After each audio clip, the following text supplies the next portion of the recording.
Man, every time Drake's name pops up online, it blows my mind how extreme the takes are. Either folks are calling him the GOAT or they're claiming he's washed. There's never just a chill, in between opinion. Where do you personally land? Honestly, it's wild. Drake is his own category at this point. You look at what he's done, consistently dropping hits for more than 10 years, and not just in one lane, but all over the world. People try to minimize that, but those numbers and that influence are real. Longevity like his doesn't just happen by accident. True, the staying power is nuts, but it does feel like the conversation isn't just about the music anymore. It's almost like people need to pick a side just to talk about him. For sure. And I think that's because Drake isn't just an artist. He's a constant in the culture.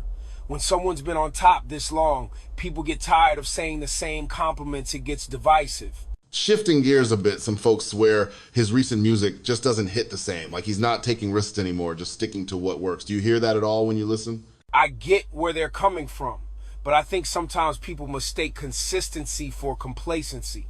Drake's not hungry in the same way he was in 2011, that's true. But he still delivers when he feels like spitting, and those records still chart. The man can drop a club joint or a deep cut, and people react, even if they pretend they don't. It's almost like he's gotten too good at his own formula, so people want to see him stumble or at least switch it up just for the sake of it.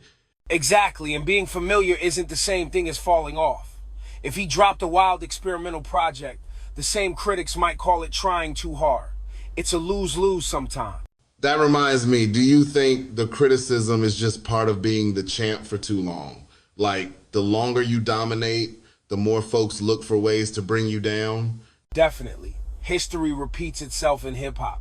Jay-Z got clowned for being too rich at one point. Wayne got written off after a crazy run.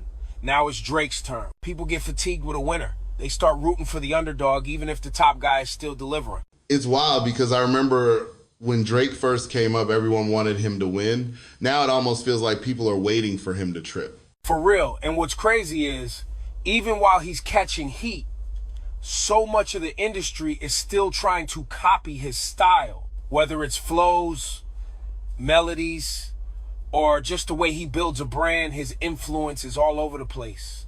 Speaking of influence, I feel like you can hear Drake's fingerprints on half the new artists coming up. Do you think that's a good thing, or is it part of why people get tired of him? Honestly, it's both. On one hand, having a sound that inspires a generation means you've done something right. On the other hand, when every other artist is chasing your vibe, things can start sounding repetitive even if it isn't Drake himself. Yeah, sometimes it's hard to tell if people are really tired of Drake or just the wave he started that everyone else is still surfing. Exactly. It gets blurry. But at the end of the day, if an artist can set the tone for a decade, that's wild influence. Not many can say that. All right, so bottom line, maybe you don't love every song he drops, but you can't really deny what he's done. Would you say people have to respect the legacy regardless of personal taste? Totally. Look, nobody's saying you have to rock with every track, but you got to recognize the body of work. Until someone comes along and holds that #1 spot over years, not just a summer, Drake's still got his seat. That's just how it is.